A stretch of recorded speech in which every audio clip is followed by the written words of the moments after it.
असतील ते गुन्हे दाखल करा आणि पोलिसांची दहशत इतकी आता झाली पाहिजे की हा फक्त विषय कल्याणचा नाही आहे की मारणारी व्यक्ती कोण आहे काय आहे ती अडचणीत होती का हा विषय नंतरचा आहे परंतु कुठल्याही महिलेवर हात चाललेला मनसे राजसाहेब ठाकरे किंवा महाराष्ट्र सैनिक हे खपवून घेणार नाहीत। आम्ही या माध्यमातून सांगू इच्छितो की दुपारी आम्ही सांगितलेलं आहे की याच्यावर वेळीच पोलिसांनी आणि शासनाने योग्य ती कारवाई कडक कारवाई करावी कारण ती बिचारी काही करू शकत नाही।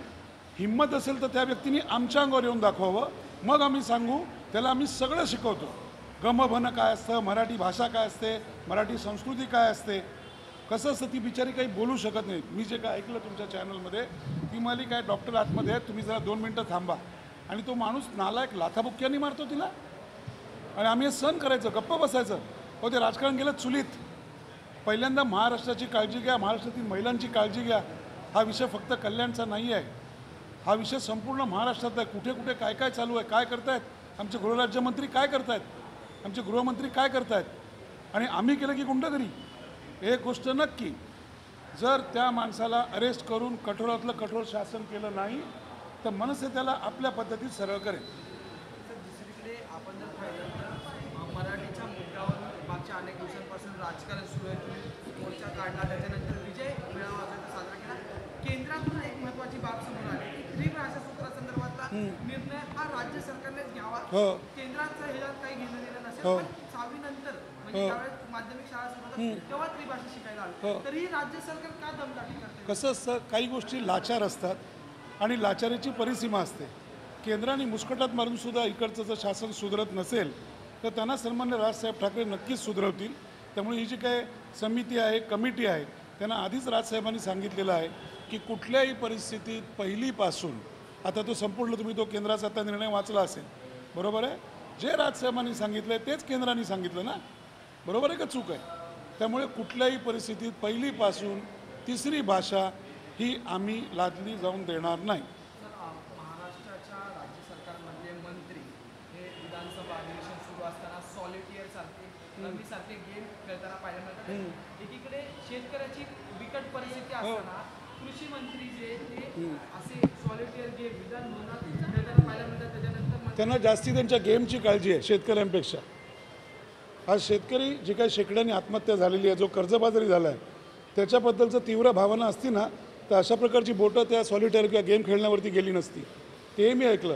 परंतु त्याच्याकरता शेतकऱ्यांबद्दल मनामध्ये चांगली भावना लागते नुसतं बोलून चालत नाही कळलं का? त्यांच्या विम्याच्या बाबतीतल्या आम्ही घोषणा ऐकल्या होत्या शेतकऱ्यांना काय बोलले होते ते ऐकलं होतं।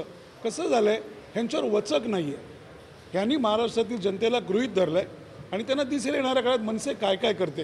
ह्या सगळ्यांना जे महाराष्ट्रातील जनतेला गृहीत धरत आहेत त्यांना राजसाहेब ठाकरे आणि महाराष्ट्र सैनिक हे 100% वटणीवर आणतील।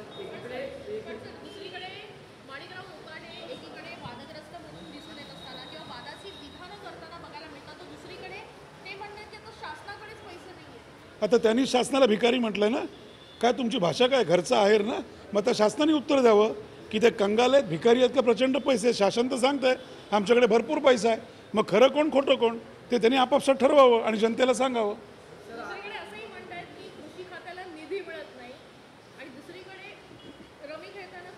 मग तेच मला तुम्हाला सांगायचं आहे ना अहो रडगाणं काय करताय तुम्ही मंत्री आहात मग आजपर्यंत काय गप्प बसला होतात का? मग वेळीच का नाही सावध झालात? आणि कृषी खात्याला पैसे नाहीत म्हणून मी पत्ते खेळतो हे उत्तर होऊ शकत नाही हो। तर कृषी खात्याला पैसे नाहीत माझा शेतकरी आत्महत्या करतोय जो लाखोंचा पोशिंदा आहे तो मरतोय त्याचं कुटुंब रस्त्यावर येत आहे ह्या भावना तीव्र पाहिजेत म्हणून या खात्याला पैसे द्या सॉलिटेअर खेळायला नाही।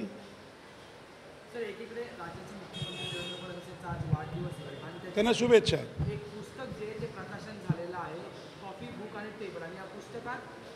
शरद पवार यांनी लिखाण केलेले त्यासोबत उद्धव ठाकरे यांनी म्हटले शरद पवार म्हणतात देवेंद्रच्या कार्याची गती आपण असे शरद पवार यांनी स्तुती सुंदर तर दुसरीकडे उद्धव ठाकरे यांनी सुद्धा स्तुती जी आहे ती देवेंद्र फडणवीसांची हे बघा आज त्यांचा वाढदिवस आहे आणि महाराष्ट्राची संस्कृती आणि संस्कार आहेत त्यांना 100% आम्ही सुद्धा त्यांचं अभिष्ट चिंतन करतो त्यांना शुभेच्छा देतो आणि या शुभेच्छांना त्यांना एवढीच विनंती करीन की आज तुम्ही 55 वर्षाचे झालेला आहात त्यामुळे कृपया तुम्ही संपूर्ण महाराष्ट्राची नीट काळजी घ्या। महाराष्ट्र सुजलाम सुफलाम होईल हे बघा कुठल्याही भाषेची सक्ती लागू नका आमचा शेतकरी आनंदात कसा राहील ते बघा इकडचा व्यवसाय महाराष्ट्राबाहेर जाणार नाही याची काळजी घ्या हीच फक्त त्यांना मी ह्या निमित्ताने विनंती करेन.